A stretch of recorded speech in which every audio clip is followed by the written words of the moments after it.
எல்லோருக்கும் வணக்கம். இன்றைக்கி காலிஃப்ளவர் முட்டை பொடி மாஸ் செய்யலாங்க.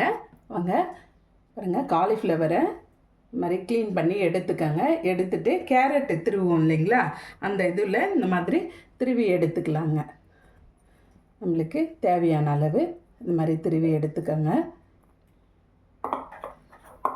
அதில் ஒரு கடாயில் தண்ணி வெந்நீர் வச்சுருவோம், சுடு தண்ணி. இந்த தண்ணியிலையே கொஞ்சம் மஞ்சள் பொடி சேர்த்துருவோங்க. தண்ணி நல்லா கொதிக்குதுங்க. இப்போ நம்ம இந்த காலிஃப்ளவரை சேர்த்துருவோங்க. நல்லா கலந்து விட்டு மூடி போட்டு மூடி விட்டுருவோம். கேஸ் ஆஃப் பண்ணிடுங்க. இது அப்படியே தனியாக எடுத்து வச்சுருவோம்.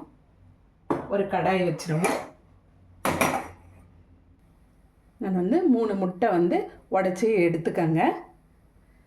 நல்லா கலந்து கொடுத்துக்கங்க. அது முட்டையை இந்த மாதிரி கலந்து எடுத்துக்கங்க. இல்லைன்னா மஞ்சள் கருலாம் அப்படியே மாவு போல் இருக்கும் நம்ம ஊற்றும் போது. இப்போ கேஸ் பற்ற வச்சுருவோம்.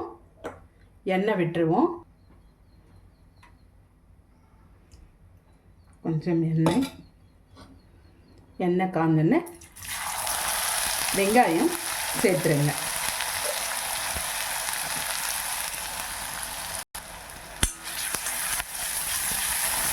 நல்லா வதங்கிட்டேங்க. இது கூடவே பச்சை மிளகாய் கறிவேப்பிலையை சேர்த்துப்போங்க. 2 பச்சை மிளகாய் பொடியாக கட் பண்ணி வச்சுருக்கேன். கறிவேப்பிலை இதுவும் சேர்த்துருவோம்.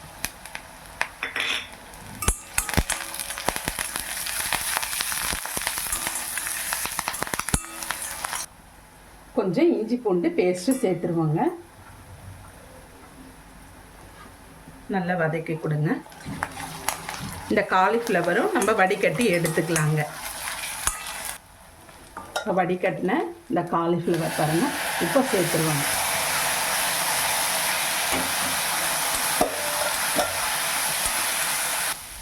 இந்த வெந்நீரில் போட்டதே இந்த காலிஃப்ளவர் வெந்துருங்க. இது கூடவே 1 ஸ்பூன் மிளகுத்தூள், 1 ஸ்பூன் சீரகத்தூள் சேர்த்துருவோங்க.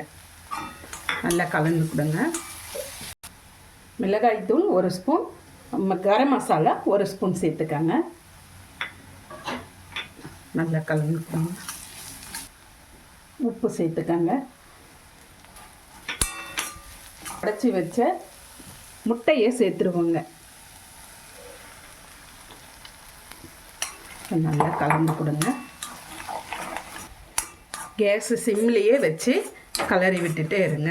அப்போ தான் உதிராக வருங்க. உதிரா பாருங்கள், இப்படி உதிராக வந்திருக்கு. இது மாதிரி வந்துருந்தாங்க. அவள் தான் பொடி மாஸ் ரெடி ஆகிடுச்சுங்க. நீங்களும் இதே மாதிரி ட்ரை பண்ணி பாருங்கள். கேஸ் ஆஃப் பண்ணிடலாம். கொத்தமல்லியை கொஞ்சம் தூவி விட்டுருவோங்க. உங்களுக்கு இந்த வீடியோ பிடிச்சிருந்தா லைக் பண்ணுங்கள், ஷேர் பண்ணுங்கள், கமெண்ட் பண்ணுங்கள். மறக்காமல் சப்ஸ்கிரைப் பண்ணுங்கள். தேங்க்யூ.